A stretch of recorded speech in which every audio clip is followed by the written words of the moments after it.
muhawe ikaze kuri BGU Space. Uyu ni umwanya w'inkuru zitandukanye ziri kuvugwa dukura mu binyamakuru. Muri Bangladesh abaturage biraye mu mihanda batangira imyigaragambyo nyuma y'urupfu rw'umwana w'umukobwa w'imyaka 8 wapfuye nyuma y'uko afashwe ku ngufu. Uyu mwana w'umukobwa yafashwe ku ngufu mu ijoro ryo kuwa gatanu Werurwe mu 2025 ubwo yari yasuye mukuru we mu mujyi wa Magura aho ibikomere yagize ibyo byaje gutuma apfa. Nyuma yo gufatwa ku ngufu, polisi yo muri Bangladesh yataye muri yombi umugabo wa mukuru w'uyu mwana, ababyeyi be ndetse n'umuvandimwe we nyuma y'uko aribo bakekwaga. Leta ya Bangladesh kandi yatangaje ko uyu mwana yapfuye nyuma yo guhagarara k'umutima inshuro zigera kuri 3 zose, bakavuga ko abaganga bagerageje kumutabara ariko bikarangira byanze burundu. Yapfuye yari amaze iminsi 6 mu bitaro bya gisirikare biherereye mu murwa mukuru wa Dhaka. Nyuma y'uko urupfu rw'uyu mwana rutangajwe, ibihumbi by'abaturage bahise bahaguruka bajya mu mihanda mu gace ka Magura basaba guverinoma kwihutisha ubutabera kuri uyu mwana w'inzirakarengane, ndetse niko basakuza bavuga ko hakwiye kubivugururwa ku itegeko rirebana n'umutekano w'abagore n'abana, cyane cyane ku gufatwa ku ngufu kwabo, aho bavuga ko ibikomeje kuba bidasobanutse. Muri Bangladesh itegeko riteganya ko urubanza rwo gufata ku ngufu yewe n'ubwicanyi rutangira mu minsi 7. Inzego z'ubutabera zikomeje kwizeza abaturage ubutabera, ndetse bavuze ko ibizamini bakoze byagaragaje ko uyu mwana yafashwe ku ngufu n'abantu bari hagati ya 12 na 13.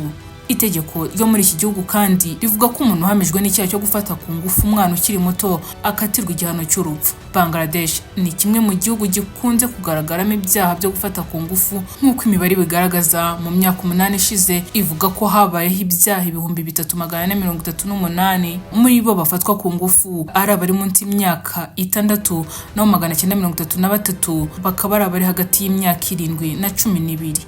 Ubushakashatsi bwagaragaje ko muri Bangladesh kandi akenshi abana bakorerwa ihohoterwa rishingiye ku gitsina n'abantu basanzwe babazi. Iyi ni inkuru dukesha Igihe.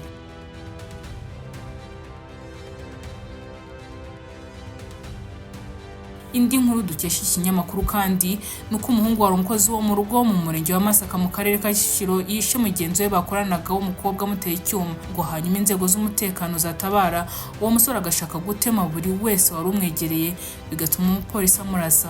Ibyo byabaye mu rukera rwo kuri wa gatandatu.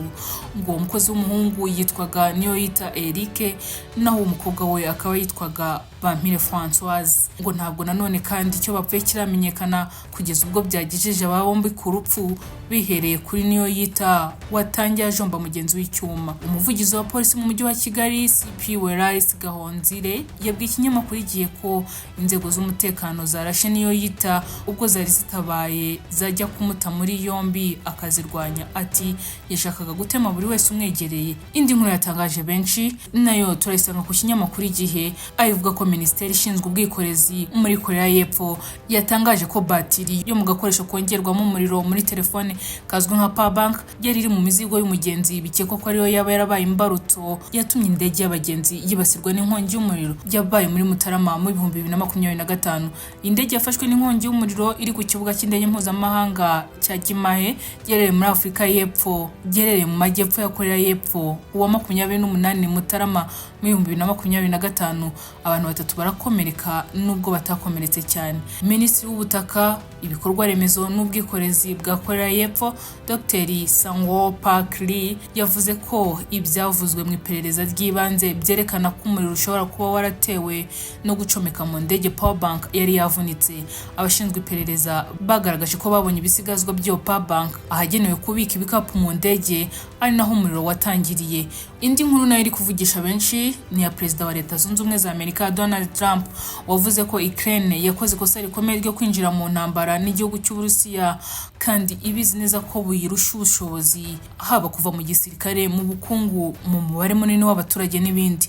Uyu muyobozi yavuze ko nubwo Amerika yakoze ibishoboka byose mu gufasha Ukraine iyihe intwaro yewe n'ibikoresho byose, nta kintu byahinduye kuko bitabujije Uburusiya gukomeza gutsinda. Andi makuru nanone ari kuri kuroza kuri uyu mugabo Donald Trump nuko Leta Zunze Ubumwe za Amerika ayoboye zirukanye ambasaderi wa Afurika y'Epfo Ibrahim Leso imushinje kwanga Perezida Donald Trump. Minisitiri w'ububanyi n'amahanga wa Amerika Marco Rubio yatangaje ko Ambasaderi Ibrahim atagihawe ikaze muri Leta Zunze Ubumwe za Amerika kandi ko ntacyo bafite cyo kuganira nawe.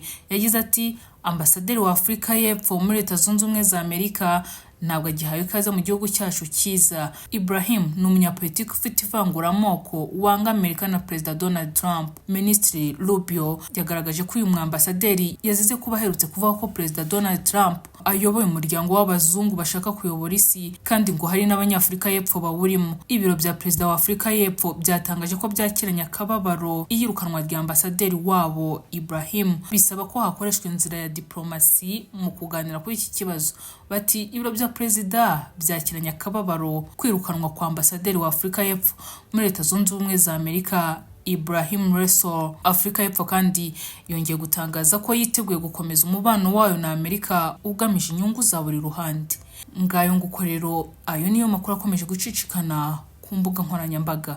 Mwakoze kubana natwe, njye nari Benita Kiranezwe.